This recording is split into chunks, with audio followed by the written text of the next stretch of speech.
Hello guys, my name is Tanja Sharma. I'm your chemistry teacher and welcome to CDS. आज हम पढ़ने वाले हैं क्या डिफेक्ट्स. ठीक है, आज हम पढ़ेंगे इम्परफेक्शन इन सॉलिड्स और ये मैंने यहाँ पर पूरा फ्लो चार्ट बनाया हुआ है. इस फ्लो चार्ट में पूरा एंटायर डिफेक्ट जो है वो अच्छे से कंप्लीट होता है. प्लस इसके अंदर मैंने यहाँ पर कुछ एग्जाम्पल्स भी बीच में ऐड किए हुए हैं. इसको पढ़ने के बाद भी मैं बताऊंगी कि बेटा आपका पेपर में इससे क्या इंपॉर्टेंट है, क्योंकि ये कॉम्पिटिटिव एग्जाम के लिए और सीबीएसई दोनों के ही लिए बहुत ही इंपॉर्टेंट टॉपिक है और छोटा सा टॉपिक है. मतलब कि अगर आपको याद है तो आप डायरेक्टली टिक कर सकते हैं एमसीक्यू में, और अगर आपको याद नहीं है तो ऑफ कोर्स गया फिर तो ये सवाल है. और सीबीएसई में डायरेक्टली मतलब सीधा आपसे पूछेगा कि right examples of Frenkel defect और which one is showing Frenkel defects. ठीक है, या शॉर्टकी डिफेक्ट.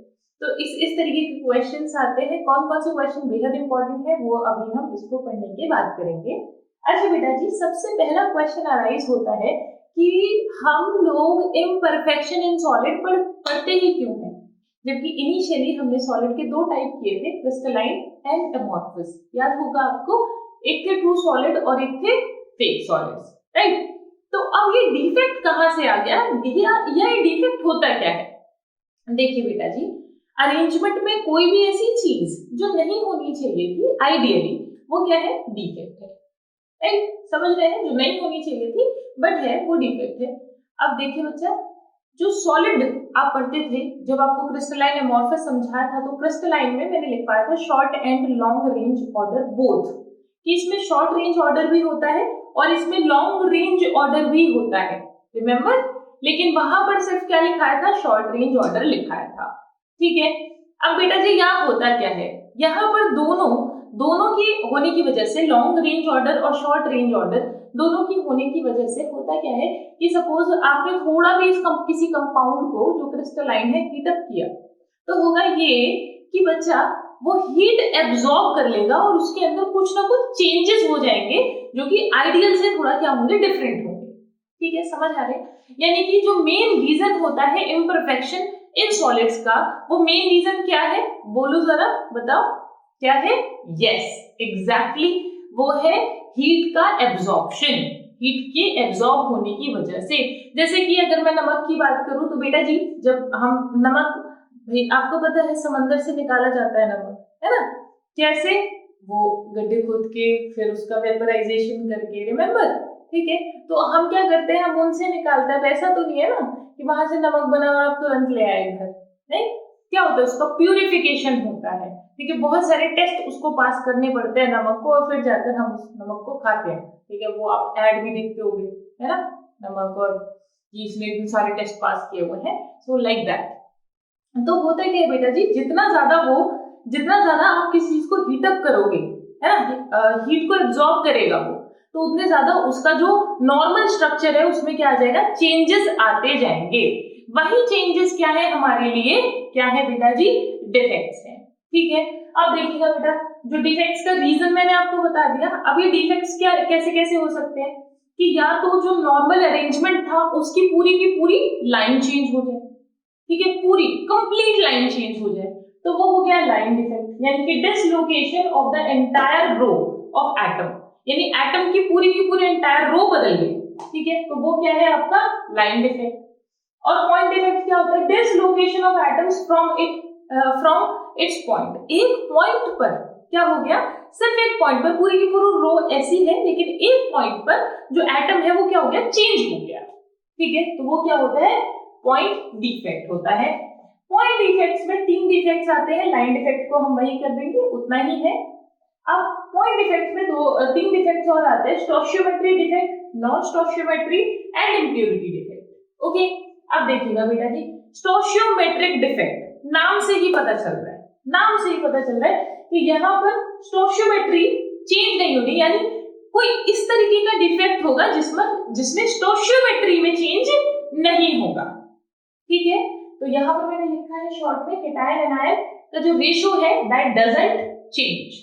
यानी कि कुछ भी होगा डिफेक्ट के अंदर, लेकिन केटायन एनायन का रेशियो चेंज नहीं होगा. यानी कि जिस अमाउंट में केटायन चेंज हो रहा है, लगभग उसी अमाउंट में आपका क्या होगा, एनायन चेंज होगा, यानी कि रेशो आपका चेंज नहीं हो रहा है, तो वो क्या हो गया, स्टोइचियोमेट्रिक डिफेक्ट हो गया। और इस डिफेक्ट को हम क्या कहते हैं, इंट्रिंसिक डिफेक्ट भी कहते हैं। ओके, अब देखिएगा बेटा जी, जो बाहर से, जब आप बाहर से कुछ ऐड कर दो तो वो होता है एक्सट्रिंसिक डिफेक्ट, ठीक है, जैसे आपने बाहर से कुछ डाला तो अब वो हो गया एक्सट्रिंसिक डिफेक्ट, और जो अपने अपने अंदर अंदर ही हो रहा है, आपको बाहर से कुछ ऐड करने की जरूरत नहीं है, तो वो हो गया आपका इंट्रिंसिक डिफेक्ट, यानी कि बस चेंज ऑफ एटम्स की वजह से हो रहा है, तो वो क्या है बेटा जी, इंट्रिंसिक डिफेक्ट्स। ओके, चलिए आगे चलते हैं। अब ये वाले डिफेक्ट्स को हम आगे नॉन आयनिक और आयनिक दो पार्ट में डिवाइड करते हैं। उससे पहले यहाँ पर आते हैं बेटा जी, नॉन स्टोइचियोमेट्रिक डिफेक्ट्स में लिखा हुआ है साफ साफ कि केटायन और एनायन का रेशियो क्या होगा, एग्जैक्टली चेंज होगा, ठीक है, चेंज होगा। तो यहाँ पर मैंने क्या बताया कि आपको एक्स्ट्रा कुछ डालना पड़ेगा, ठीक है, या तो आप बाहर से कुछ ऐड कर रहे हो, सॉरी बाहर से ऐड करने वाला इंप्योरिटी में आता है। अगर यहाँ पर देखिएगा, इसमें केटायन एनायन का रेशियो जो होगा वो चेंज हो जाएगा, यानी कि जितना केटायन है उतना एनायन नहीं होगा, या फिर दोनों में से कोई भी एक चीज क्या होगी, कम होगी। तो यहाँ पर ये हो गया नॉन स्टोइचियोमेट्रिक। इम्प्योरिटी डिफेक्ट क्या होता है, ये होता है एक्सट्रिंसिक, कि आप बाहर से कुछ इम्प्योरिटी उसमें ऐड कर रहे हो, बाहर से कोई कंपाउंड है ऑलरेडी और आप उसमें कुछ ऐड कर रहे हो। इसी को देखिए बेटा जी, इसको दो पार्ट में डिवाइड किया गया है, एक आयनिक सॉलिड्स में, एक कोवेलेंट सॉलिड्स में। इसी चीज को आप जब फिजिक्स में पढ़ते हो, सेमीकंडक्टर्स पढ़ते हो, तो रिमेंबर हम कहते हैं इसी चीज को डोपिंग, ठीक है, क्या बोलते हैं, डोपिंग, डोपिंग। ओके, ये जो है ये डोपिंग है। ओके, चलिए अब एक एक डिफेक्ट को अच्छे से पढ़ते हैं, ठीक है, और क्वेश्चंस भी देखते हैं साथ में। बेटा जी ये जो फ्लो चार्ट है, इससे आसान तरीके से आपको कहीं पर भी नहीं मिलेगा डिफेक्ट्स, ठीक है, this is the easiest way समझने का। और पूरा ये जो चार्ट है इसको अच्छे से कर लीजिए, आपके कम से भी कम अगर आईडी नीट की बात करूं तो एक क्वेश्चन आएगा बेटा जी, तो 4 मार्कर फंसता है, ठीक है, और सीबीएसई वाले बेटा जी 2 मार्कर क्वेश्चन आपका यहीं से आएगा, ठीक है, 2 नंबर का सीबीएसई में यहीं से आता है। ओके, चलिए और अब बढ़ते हैं हम एक एक डिफेक्ट को देखते हैं। लाइन डिफेक्ट मैंने बताया एंटायर रो चेंज हो जाएगी, और पॉइंट डिफेक्ट में क्या होगा, एक सिंपली पॉइंट चेंज हो गया है, ठीक है, कि जैसे मान लीजिए ए बी ए चलना चाहिए था, लेकिन एक जगह क्या आ गया, बी आ गया, ठीक है, तो वो क्या हो गया, आपका पॉइंट डिफेक्ट हो गया। Point defect stoichiometry, non stoichiometry and impurity. Stoichiometry में जिसमें स्टोइचियोमेट्री क्या हो जाए, चेंज ना हो, ठीक है, केटायन एनायन का रेशियो चेंज ना हो, इसी को बेटा जी हम इंट्रिंसिक डिफेक्ट भी बोलते हैं। और मैंने क्या बोला, अब ये जो इंट्रिंसिक डिफेक्ट है ये दो तरीके का है, एक नॉन आयनिक और एक आयनिक कंपाउंड्स के लिए, ठीक है, तो यहाँ पर ये दो तरीके का किसमें होगा, ये अब यहाँ पर ये ना हम कंपाउंड में डिवाइड कर रहे हैं कि नॉन आयनिक कंपाउंड में होगा और आयनिक कंपाउंड में होगा। बेटा जी जो नॉन आयनिक कंपाउंड होंगे यानी कि जिनमें आयन्स नहीं होते हैं, वहां पर ये दो तरीके का होगा, एक वैकेंसी और एक इंटरस्टिशियल डिफेक्ट। देखिएगा, समझिएगा बेटा जी, जैसे मान लीजिए ये मेरे पास में कोई सॉलिड था, ठीक है, ये मेरे पास में कोई सॉलिड था, मान लो आप इसको पूरा बना लो, ठीक है, या आप इसको पूरा बना लो, ये सॉलिड है। अब देखना ये स्फीयर लगे हुए हैं, टोटल स्फीयर है। अब होगा क्या, वैकेंसी डिफेक्ट जब होगा तो जैसे ये हीट को एब्जॉर्ब करेगा, तो हीट को एब्जॉर्ब करने की वजह से कुछ एटम जो है वो अपनी जगह से क्या होंगे, चले जाएंगे, ठीक है, हीट को एब्जॉर्ब करने की वजह से क्या होगा, कुछ एटम अपनी जगह से चले जाएंगे, ठीक है, चले जाएंगे, तो वहां उनकी जो जगह होगी बेटा जी वो क्या हो जाएगी, खाली हो जाएगी। क्या क्रिएट हो जाएगी बेटा जी, वैकेंसी क्रिएट हो जाएगी। और ये सब किसकी वजह से हुआ, ये सब हीटिंग की वजह से हुआ है, इसीलिए इसको हम क्या बोलते हैं, this is your vacancy defect. और बेटा जी आप इसका रीजन क्या बताएंगे, थर्मोडायनामिक या फिर हीट की वजह से रीजन बता देंगे, और इस डिफेक्ट को हम कहते हैं थर्मोडायनामिक डिफेक्ट, ठीक है, वो मैंने वहां पर ऑलरेडी लिखा हुआ है, थर्मोडायनामिक डिफेक्ट, ठीक है। अच्छा बेटा जी अब बताइए, यहाँ पर ना मैंने आयंस नहीं बनाए हैं, प्लस माइनस कुछ नहीं लिखा है, जबकि नीचे मैंने प्लस माइनस लिखा है। तो इसका मतलब क्या है, अगर मान लीजिए कोई आपको ये पिक्चर बनाकर दे दे और आपसे पूछ ले कि बताइए इसमें कौन सा डिफेक्ट है, तो आप क्या कहेंगे, अच्छा नॉन आयनिक है, कोई आयन नहीं है, तो आप ये बाकी पोर्शन को छोड़ देंगे। आप कहेंगे अच्छा अपने लैटिस साइड से भागा है कोई, तो अपनी लैटिस साइड से भागने वालों को क्या क्या भाई अपनी लैटिस साइड से क्या हुआ, हीट की वजह से छोड़ के चला गया। जब छोड़कर चला गया तो यहाँ पर क्या जनरेट हो गई, एक वैकेंसी क्रिएट हो गई है। तो ये क्या हो गया, एक वैकेंसी डिफेक्ट हो गया। समझ आ गई, वेरी गुड। चलिए आगे चलते हैं। अच्छा ये बताइए, अगर अपनी जगह से वो छोड़कर चला जाएगा तो वहां जो उसकी डेंसिटी होगी, density of a unit cell, वो तो कम हो जाएगी, राइट। पढ़ाया था डेंसिटी के फॉर्मूला में, बताया था बेटा जी, डेंसिटी बराबर मास अपॉन वॉल्यूम होगा, तो मास क्या हो जाएगा हमारा, कम हो जाएगा, तो डेंसिटी भी क्या हो जाएगी बेटा जी, कम हो जाएगी। यानी कि वैकेंसी डिफेक्ट में डेंसिटी डिक्रीजेस, कम हो जाती है। डन। और क्या बोलते हैं इसको, थर्मोडायनेमिक डिफेक्ट बोलते हैं। याद करते जाना, साथ साथ में कुछ नहीं समझ आए तो you can tell me in the comment section, and if you like my content then please क्या बोलते हैं उसको, शेयर, सब्सक्राइब एंड व्हाटएवर, ठीक है, लाइक, ओके, ये सब कर देना। चलिए आगे चलते हैं। वैकेंसी हो गया, वैकेंसी के बाद हम चलते हैं इंटरस्टिशियल डिफेक्ट में। बेटा जी interstitial defect is a very मतलब नॉर्मल सा डिफेक्ट है। क्या, देखो समझो इस बात को कि मान लीजिए हमारे पास में ये कोई सॉलिड था, ये कोई सॉलिड था, ठीक है, ये कोई सॉलिड है। अब इसमें क्या हुआ कि जो देखो यहाँ पर वैकेंसी क्रिएट हो गई, कहाँ गया इससे हमें मतलब नहीं है, ठीक है, कहाँ गया इससे हमें मतलब नहीं है कि वो एटम कहाँ जाके बैठा है, कहाँ पर गया है, वी डोंट बॉदर, ठीक है। अब देखना समझना होगा क्या, इंटरस्टिशियल डिफेक्ट में कोई एटम किसी इंटरस्टिशियल साइट पर जाकर बैठ जाएगा, ठीक है, किसी इंटरस्टिशियल साइट पर आकर बैठ गया। मान लीजिए मैं इसको और बढ़ा दूं, इसको मैंने और बढ़ा दिया यहाँ पर, और मैं कह दूं कि इंटरस्टिशियल साइट पर यहाँ पर भी एक एटम आकर बैठ गया है, तो ये क्या हो गया, ये हो गया इंटरस्टिशियल डिफेक्ट, ठीक है, समझ आया। यानी कि कोई भी एटम अगर इंटरस्टिशियल साइट को ऑक्यूपाई कर लेता है, if some atom occupy interstitial site in a non-ionic solid, then it will be what, interstitial defect, clear, very good, समझ आ गया ना बेटा जी। अब ये कहां से आया, इससे हमें मतलब नहीं है, इसकी बात हम नहीं करेंगे, ठीक है, ओके। तो यहाँ पर अब आप मुझे बताओ, एक यूनिट सेल की बात करूं, अगर इस यूनिट सेल की बात करूं तो डेंसिटी क्या हो गई, बढ़ गई है, राइट, डेंसिटी क्या हो गई है बच्चा, इंक्रीज हो गई है, बढ़ गई है। डन, समझ आ गया, ठीक है। चलिए अब आगे चलते हैं बेटा जी। ये हो गए हमारे दो तरीके के डिफेक्ट हमने कर लिए नॉन आयनिक के लिए। बेटा जी ये ना, ये बच्चों को बहुत कंफ्यूजन होता है, बहुत ही ज्यादा कंफ्यूज रहते हैं बच्चे इन चारों डिफेक्ट्स में, तो इनको बहुत ढंग से कर लो, क्योंकि क्वेश्चन यहाँ से आने के बहुत ज्यादा चांसेस होते हैं। मतलब ऐसे समझिए कि आपका 80% चांसेस सिर्फ इस वाले पोर्शन से आने के, ओके। चलिए अब आगे बढ़ते हैं, वैकेंसी कर लिया, इंटरस्टिशियल कर लिया, अब आते हैं बेटा जी हम अपने आयनिक कंपाउंड पर।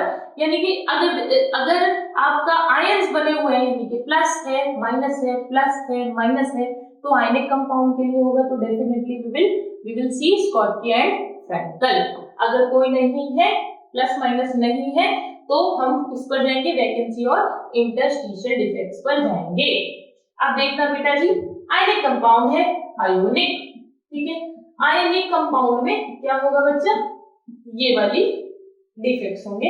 अब समझना है, यहाँ पर मैंने प्लस माइनस सारे में बनाए, यहाँ पर मैं प्लस बना देती हूँ। अब हुआ ये कि जो केटायन और एनायन है, ठीक है, वो अपनी जगह से क्या होते हैं, रिमूव हो जाते हैं, और क्या करते हैं बेटा जी, इलेक्ट्रॉन न्यूट्रलिटी को मेंटेन करते हैं। यानी कि जो केटायन एनायन है वो अपनी जगह से क्या हो गए, हट गए, उन्होंने क्या क्रिएट कर दी, वहां पर वैकेंसी क्रिएट कर दी, यानी कि अपनी जगह उन्होंने छोड़ दी। यहाँ से केटायन भगा दो, यहाँ से एक एनायन बना दो। इन्होंने क्या किया बच्चा, अपनी जगह छोड़ दी। अब मुझे एक बात बताओ, अगर कैटायन एनायन अपनी जगह छोड़ देंगे तो वहां पर क्या क्रिएट हो जाएगी? बोलो बोलो बोलो, एक खाली जगह क्रिएट हो जाएगी, जिसको हम क्या बोलते हैं? वैकेंसी बोलते हैं। वैकेंसी डिफेक्ट के जैसा डिफेक्ट हो गया ये, ठीक है। Cation anion both leave their lattice sites so that they can maintain the electron neutrality maintain कर सकें। और इसकी वजह से क्या क्रिएट होगा है, क्या ये मतलब क्या क्रिएट हो गया?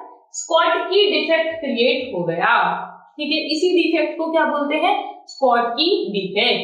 अब समझिएगा बेटा जी, ये बिल्कुल किसकी तरह है? वैकेंसी डिफेक्ट की तरह है ना।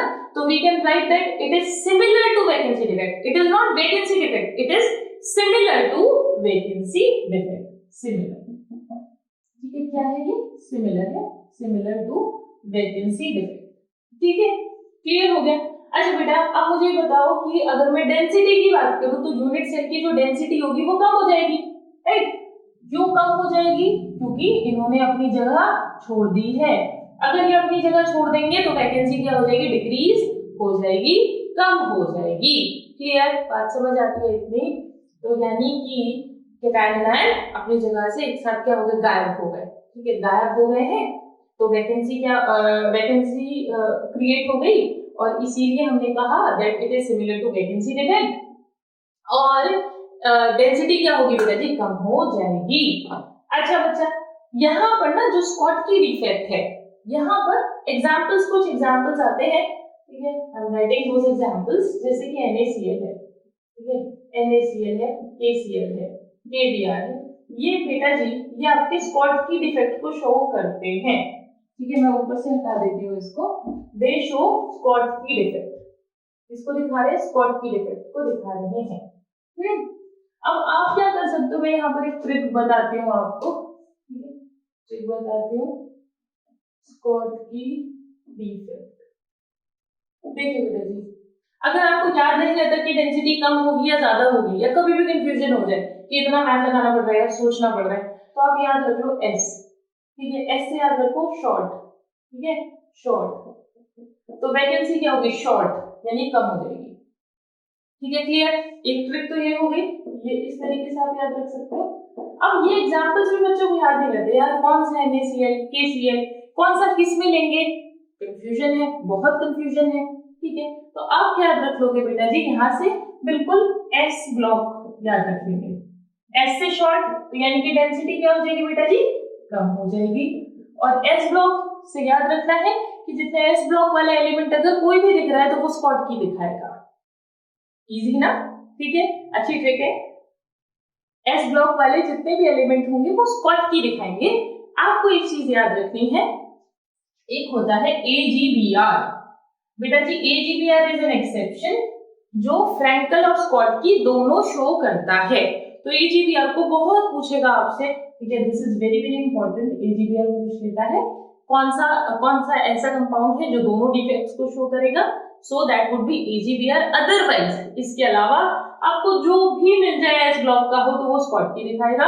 ऐसे याद रखेंगे, डेंसिटी कम हो जाएगी। तो यहाँ से आप इसको याद रख लेंगे। क्लियर? आई होप समझ में आया होगा, ट्रिक भी समझ में आ गई होंगी। वैसे अगर आपको चित्र दे दे, चित्र माने ये पिक्चर दे दे, और आपसे पूछ ले कि फ्रैंकल है, स्कॉटकी है, बताइए कौन सा है, कैटायनिक है, वैकेंसी डिफेक्ट है, इंटरस्टिशियल है, कौन सा है, तो आप क्या देखेंगे? पॉजिटिव नेगेटिव है तो वैकेंसी इंटरस्टिशियल कट गए। क्योंकि बेटा जी मैं बताती हूँ, IIT के पेपर हो, नीट का पेपर हो, CBSE में भी अब MCQ आने लगे हैं, ठीक है। अगर मैं तीनों ही पेपर्स की बात करूं तो बच्चा यहाँ पर बहुत ही कंफ्यूज रहता है। इन चार में मैंने बताया कि इतनी कंफ्यूजन होती है उसको, बहुत ही आसान सा इजी सा क्वेश्चन है, बट स्टिल उस कंफ्यूजन में ना वो गलत मार्क करके आता है, ठीक है। और ये बहुत ही अच्छे स्टूडेंट्स के साथ तक होता है, तो आप वो कंफ्यूजन ना रखें। आप सिंपली, इसीलिए मैंने डिवीजन कुछ इस तरीके से कराया है कि बेटा अगर तुम ये टेबल लर्न कर लेते हो, इस टेबल को समझ लेते हो अच्छे से, तो आपके 4 नंबर कंपटीशन में कहीं पर भी नहीं गए हैं, ठीक है, चाहे IIT मेंस का हो चाहे नीट का हो। एडवांस में इससे नहीं पूछता क्वेश्चन। चलो हाँ, अब आगे आते हैं, ये हो गया डन। अब आगे बेटा जी, ये हाँ, ये वाले क्वेश्चन आए हुए हैं कंपटीशन में कि उन्होंने पिक्चर्स दे दिए, ठीक है, ये पिक्चर्स दे दिए, वो एक लेवल हाई क्वेश्चंस हो जाते हैं कि आप बताओ कि इसमें कौन सा डिफेक्ट है। ओके ओके ओके, चलिए ये हो गया। अब आते हैं बेटा जी हमारे फ्रैंकल डिफेक्ट पर। फ्रैंकल अंकल, फ्रैंकल डिफेक्ट,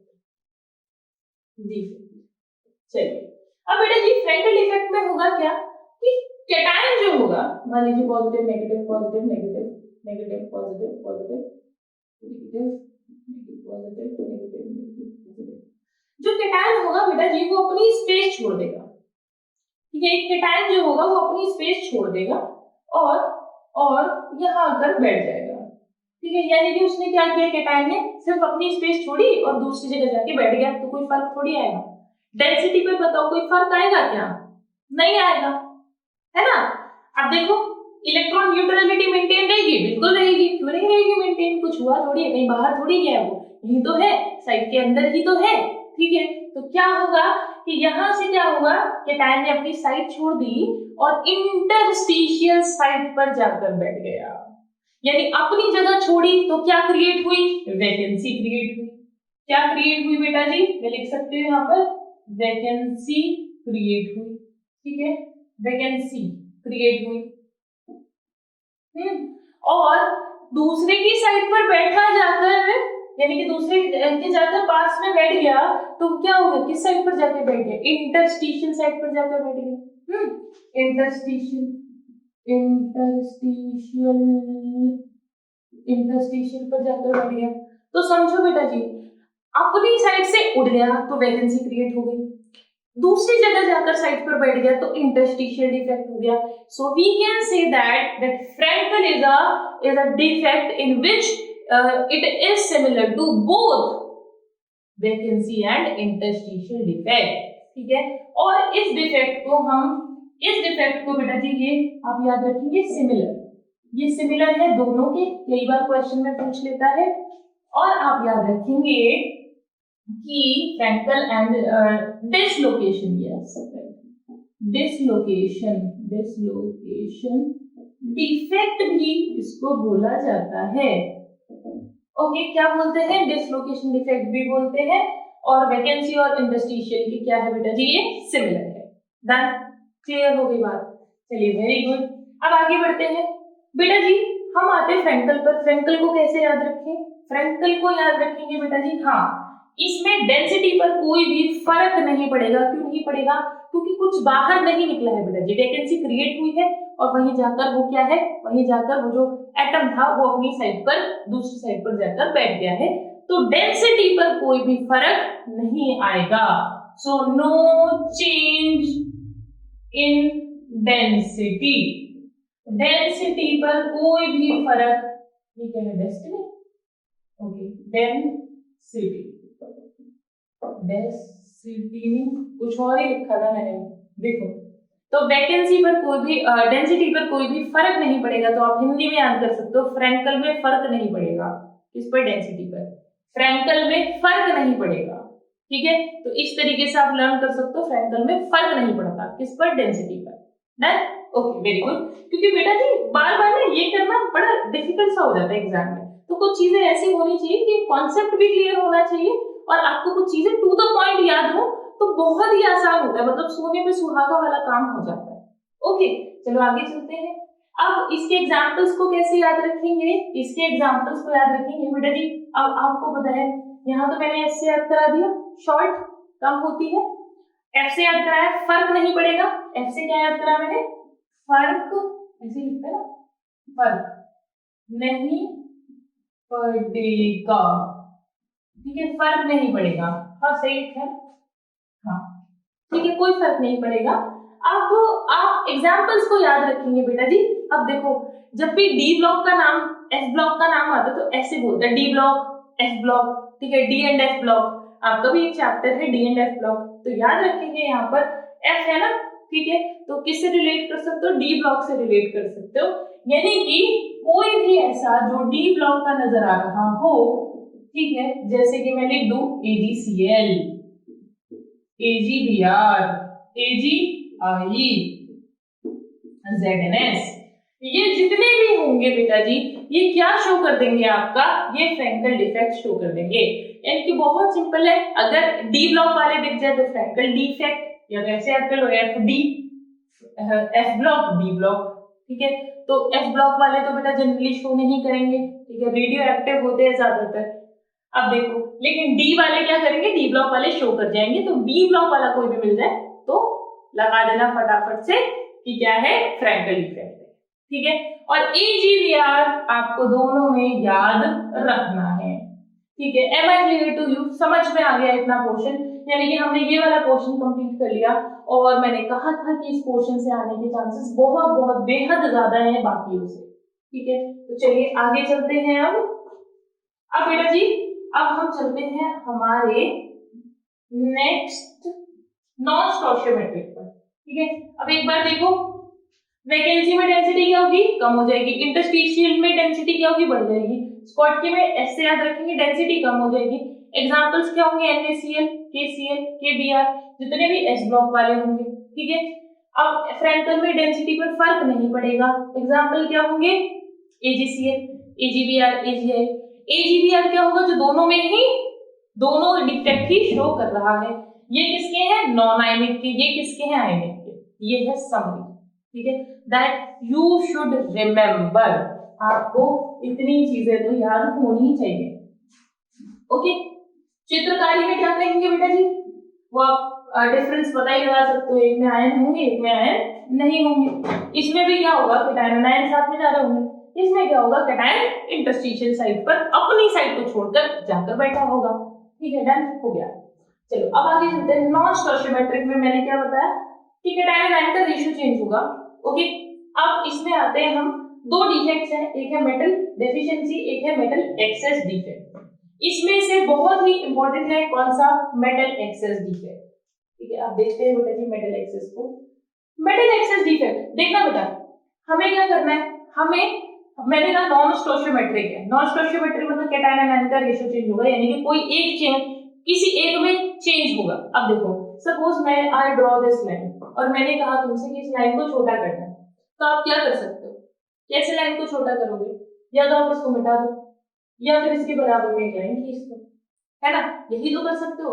अब बिल्कुल इसी तरह से समझो, डिफेक्ट को, इस वाले डिफेक्ट को इस वाले डिफेक्ट में दो ही चीजें कर सकते हैं, या तो मेटल को कम कर दो या मेटल को बढ़ा दो, जो मैंने यहाँ चीज बताई, या तो मेटल को कम कर दो या मेटल को बढ़ा दो।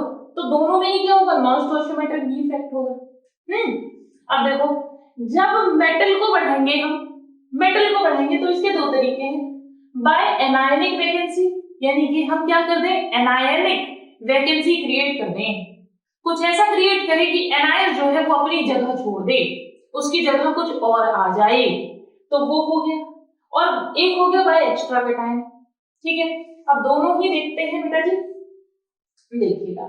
सबसे पहले मेटल एक्सेस में हम बात करते हैं किसकी, इसकी बाय एनायनिक वैकेंसी, कि ऐसा कब होता है, बाय एनायोनिक वैकेंसी, ठीक है।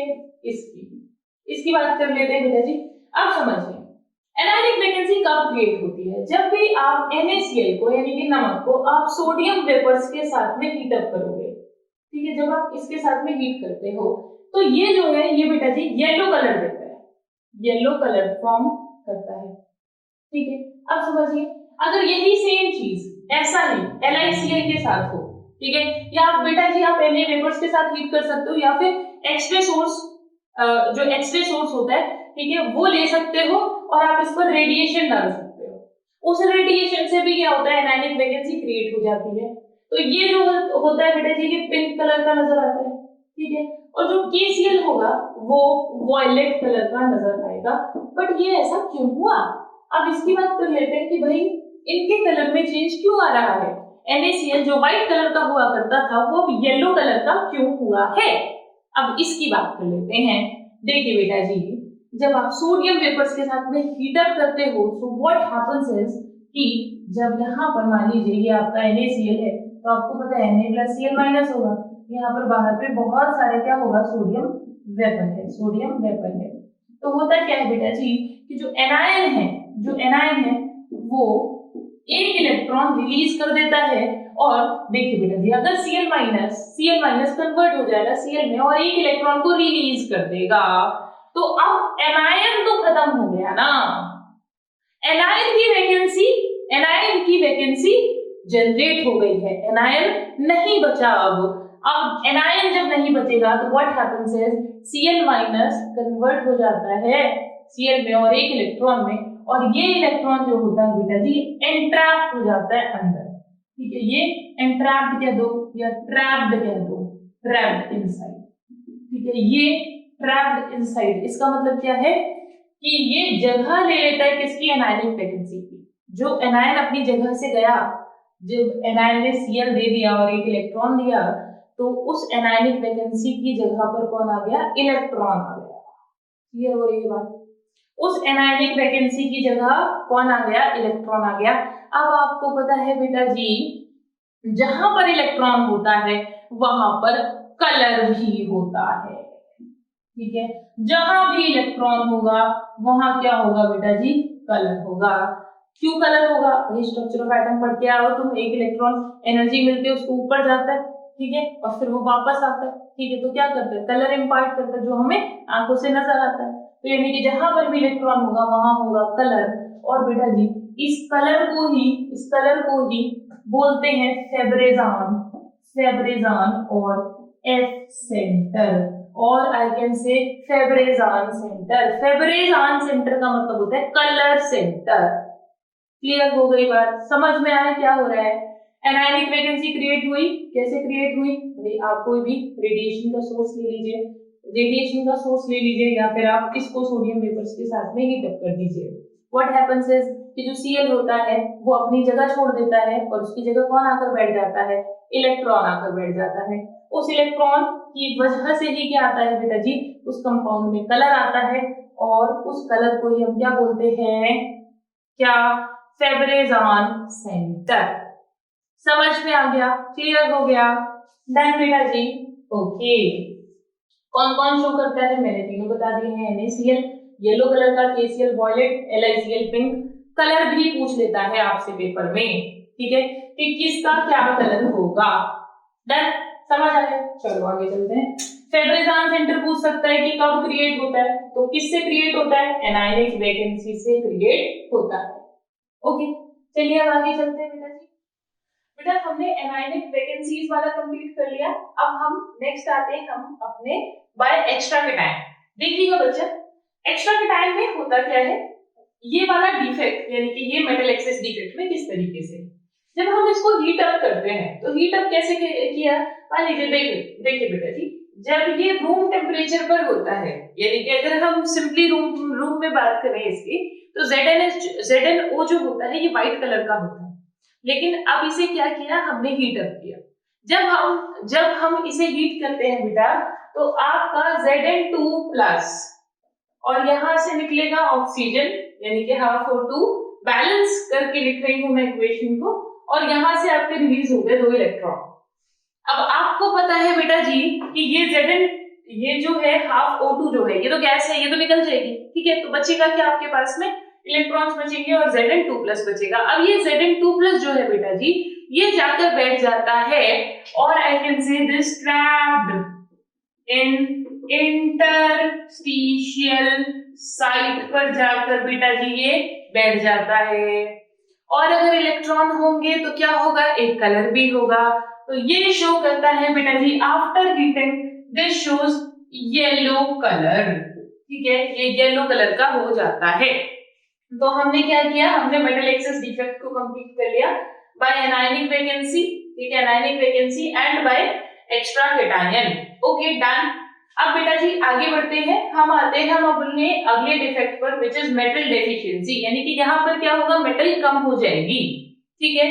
अब देखना बच्चा, होगा क्या, जितना ऑक्सीजन का अमाउंट होगा उससे थोड़ी कम आयरन हो जाएगी, ठीक है, यानी कि उससे कम हो जाएगी मेटल। अब ये क्यों होती है कम, सबसे पहले इसको समझते हैं। बेटा जी आपको पता है कि जो डी ब्लॉक के एलिमेंट होते हैं वो वेरिएबल वैलेंसी शो करते हैं। वेरिएबल वैलेंसी का मतलब क्या है कि वो अपनी वैलेंसी को वेरी कर सकते हैं।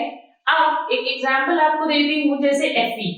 जो Fe है बेटा जी, ये +2 ऑक्सीडेशन स्टेट भी शो करता है और +3 भी शो करता है। और Mn का तो आपको पता ही है, Mn+7 तक वेरिएबल वैलेंसी यानी कि वैलेंसी को अपनी वेरी कर सकता है। अब देखिएगा बेटा जी, ये जो +2 है इसको बोलते हैं हम फेरस, और ये जो +3 में हो गया ये हो गया फेरिक। ठीक है, अब आपको पता है जो कम ऑक्सीडेशन नंबर वाला होता है उसका सरनेम क्या होता है, अस, और जो ज्यादा ऑक्सीडेशन नंबर वाला होता है उसका सरनेम हमेशा क्या होता है, इक। ठीक है, तो ये हो गया फेरस, ये हो गया फेरिक। अब होता क्या है, ठीक है, मैं ये ऊपर वाला हटा देती हूँ। ठीक है बेटा, इनको नोट डाउन करते रहना, नोट डाउन नहीं करोगे तो ये सिर्फ उड़ जाएगा दिमाग में से। ठीक है, और ये इजीएस्ट पॉसिबल वे है जो मैं जिस तरीके से मैं आपको पढ़ाती हूँ फ्लो चार्ट्स के जरिए। ठीक है, अगर आप इनको एक बार भी रिवाइज कर लेते हो ना तो आपका कंप्लीटली, मतलब समझने के बाद में फ्लो चार्ट को अच्छे से रिवाइज करते हो तो आपको कंप्लीटली वो सारी चीजें रिवाइज हो जाएंगी जो एग्जाम में आनी है। ओके, अब देखिएगा बेटा, जो आयरन है, ठीक है, जो आयरन होता है बेटा जी, वो +2 और +3 दोनों ऑक्सीडेशन स्टेट शो करता है, यानी कि जो आयरन का टुकड़ा होगा उसमें +2 और +3 दोनों है, यानी कि आयरन Fe जो है वो किस स्टेट में पड़ा हुआ है, +2 और +3 के फॉर्म में पड़ा हुआ है।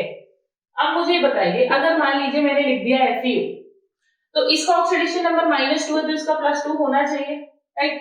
अब जितना ये है उतना ही ये भी होना चाहिए, लेकिन +2 के साथ साथ Fe का एक और ऑक्सीडेशन नंबर है विच इज +3। तो यानी कि अगर सपोज ये 1 है तो ये जो है, ये वाला जो एटम होगा ये पूरा 1 नहीं होगा, क्योंकि कुछ फ्रैक्शन जो है वो किस में जा रहा है, +3 में भी जा रहा है, यानी कि वो क्या होगा, 1 से ये थोड़ा अमाउंट कम होगा। ओके, यानी कुछ पोर्शन तो इसमें चला गया और कुछ पोर्शन इसमें जा रहा है, तो इट इज लाइक ये हो गया 0.96 में ले लूं।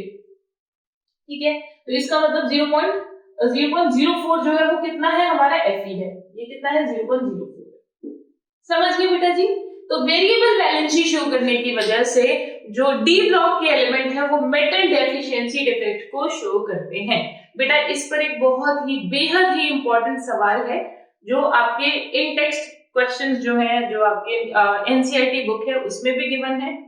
वही सेम क्वेश्चन आपका आईआईटी जेईई मेंस में, नीट के लिए और आई कैन से एडवांस के लिए same question, same question important है। क्यों? क्योंकि उसमें क्या होता है बेटा जी, वो कॉन्सेप्ट सेम है। ठीक है, वो हम जब एनसीईआरटी सॉल्व करेंगे तो मैं वहां पर वो क्वेश्चन कराऊंगी, और वो क्या करता है, बार बार सीबीएसई में तो वही क्वेश्चन रिपीट हो जाता है, बट कॉम्पिटिशन्स में वो बार बार क्या करता है, जैसे अभी Fe का कराया, FeO का कराया मैंने, और वो पेपर में दे दे आपको NiO का और अमाउंट चेंज कर दे।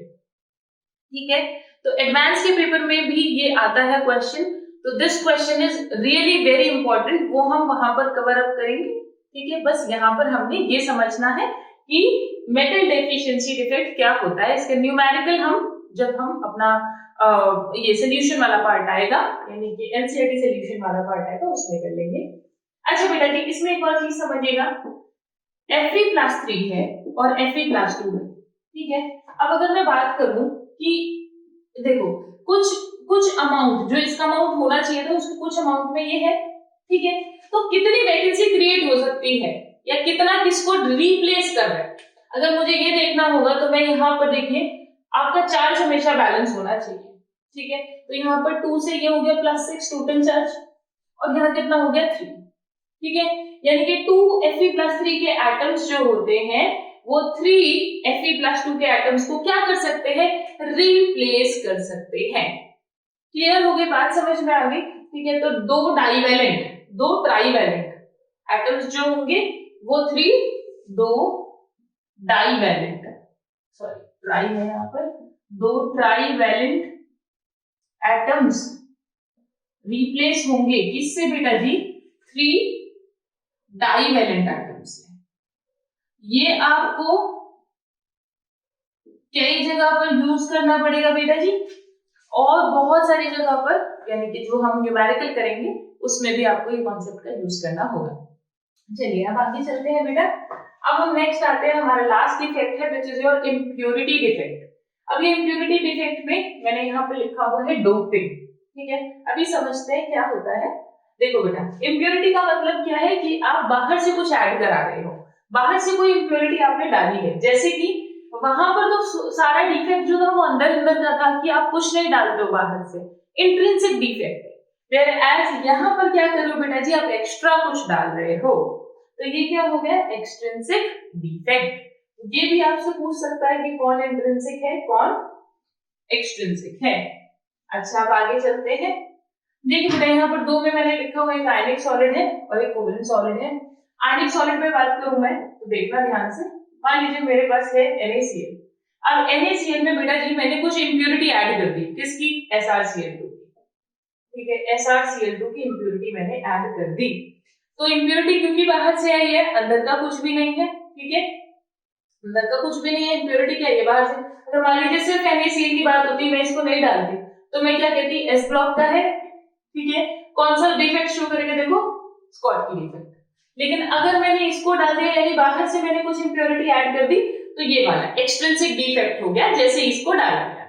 अब ये क्या करेगा, आपको पता है Na+ है और Sr2+ है, ठीक है, तो जो Sr2+ होगा, एक Sr2+ जो होगा बेटा जी, वो दो Na को, भाई यहाँ पर देखिए, अगर चार्ज बैलेंस होता है, राइट, आपने चार्ज बैलेंस करना है, यहाँ पर 2+ आ गया, यहाँ पर भी 2+ आ गया, तो यानी कि अगर मैं कहूं तो ये जो मेरा एक Sr+2 है, ये दो Na को क्या कर सकता है बेटा जी, रिप्लेस कर सकता है, राइट, दो Na को क्या करेगा, रिप्लेस कर देगा।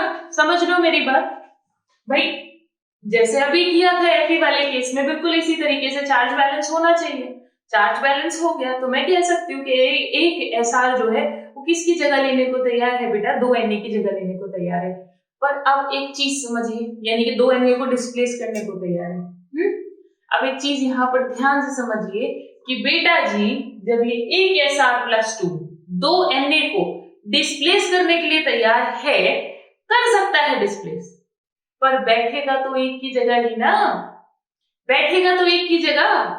यानी कि मेरे कहने का मतलब समझना कि भाई जहां पर एक, मान लीजिए ये पूरा है तो, ठीक है, तो इसमें यहाँ पर ये Na की जगह थी, ठीक है, यहाँ पर ये भी Na की जगह थी और आ गया एक ऐसा, ठीक है, तो दोनों को डिस्प्लेस करने के लिए तैयार है, चार्ज से बैलेंस कर सकता है, बट बैठेगा तो एक की जगह ही ना। समझ लो मेरी बात, तो क्या हो रहा है, वैकेंसी क्रिएट हो रही। भाई जब आपने ऊपर से डाल दिया तो चार्ज तो बैलेंस हो जा रहे हैं, लेकिन वैकेंसी क्या हो रही है बेटा जी, क्रिएट हो रही है। ये सिर्फ समझाने का तरीका था बच्चा, ये ऐसे रियल में ऐसे है नहीं, जैसे मैं तुम्हें समझा रही हूँ वो तुम अभी मैं दिखा नहीं सकती, तुम अपनी एनसीईआरटी बुक में भी देखोगे तो वहां पर एक बिल्कुल अच्छी सी पिक्चर बनी हुई है NaCl और SrCl2 की। समझने वाली बात यहाँ पर ये है कि आपका जब एक SR जो होगा इनकी जगह लेगा बेटा, दो Na को डिस्प्लेस कर सकता है, तो वहां पर एक ही वैकेंसी खाली छूट जाएगी, क्योंकि एक ही जगह ही बैठ पाएगा और एक ही जगह खाली हो जाएगी। यानी कि इसकी वजह से क्या होगा बेटा जी, एक वैकेंसी क्रिएट हो जाती है, ठीक है। अब यही सेम चीज क्या होगा बेटा, इसमें भी होगा AgCl और CdCl2 में, AgCl एंड CdCl2 में। बेटा जी देखो, अगर मैं CdCl2 नहीं डालती तो कौन सा डिफेक्ट शो करता है AgCl, हाँ, फ्रैंकल डिफेक्ट, राइट। लेकिन अगर मैंने ये डाल दिया तो कौन सा डिफेक्ट शो करेगा, इम्प्योरिटी, क्योंकि बाहर से कुछ डाला गया है। ओके, चलिए ये हो गया। अब यहाँ पर भी सेम चीज होगी, Ag+ होगा बेटा जी, यहाँ Cd+2 होगा। अब बैलेंस कर दीजिए, यहाँ दो आ जाएंगे, यानी कि दो को डिस्प्लेस करने के लिए तैयार है, एक की जगह ही बैठ पाएगा तो एक वैकेंसी क्रिएट हो जाएगी। यानी कि जितना भी अमाउंट इसका होगा उतनी ही वैकेंसी क्या होगी बेटा जी, क्रिएट हो जाएगी। यही इस पर भी एक न्यूमेरिकल बेस होता है बेटा जी, 10 मोल परसेंट SrCl2 डाला जाता है NaCl में, तो बताइए कितनी वैकेंसी क्रिएट होती है, ठीक है। ये सेम क्वेश्चन है जो मैंने बोला है, इसको भी हम सोल्यूशन में करेंगे, मतलब जब एनसीईआरटी का सोल्यूशन करेंगे तब इस सवाल को करेंगे। बेहद ही इंपॉर्टेंट सवाल है, आपका डेटा चेंज हो सकता है, कॉन्सेप्ट सेम रहेगा। कॉन्सेप्ट क्या है कि भाई जितना ये है, जितना इसका अमाउंट होगा उतनी वैकेंसी क्रिएट होगी। क्लियर, समझ आया? चलिए वेरी गुड, आगे चलते हैं। देखिए बेटा, हमारा ये हो गया आयनिक सॉलिड्स में। आयनिक सॉलिड्स के बाद चलते हैं हम अपने कोवेलेंट सॉलिड्स में।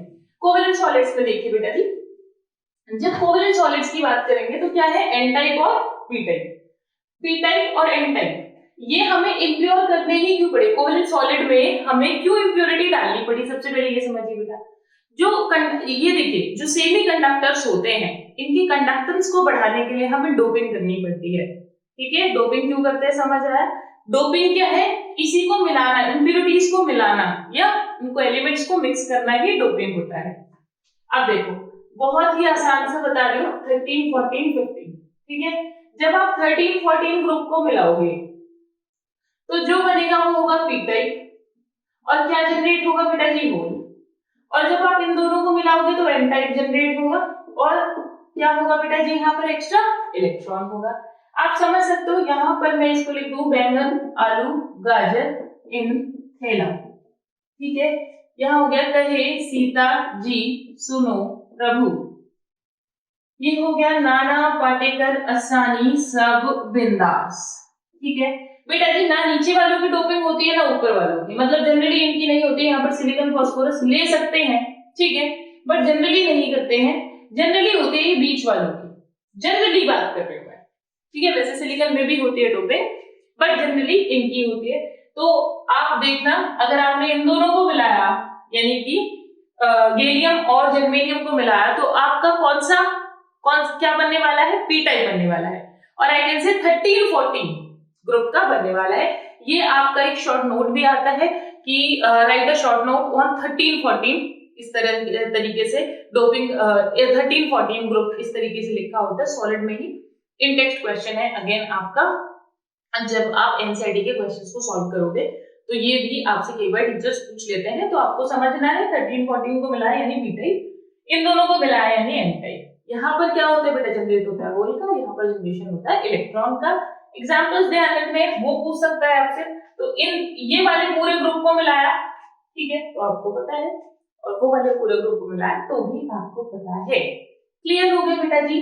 तो ये हमने आज पूरा कंप्लीट किया है इम्परफेक्शन इन सॉलिड्स। और यहाँ से हमें पता चलता है कि कोई भी सॉलिड क्या है, परफेक्ट नहीं है, कुछ ना कुछ इम्परफेक्शन उसके अंदर है, जैसा कि सब में होता है, ठीक है।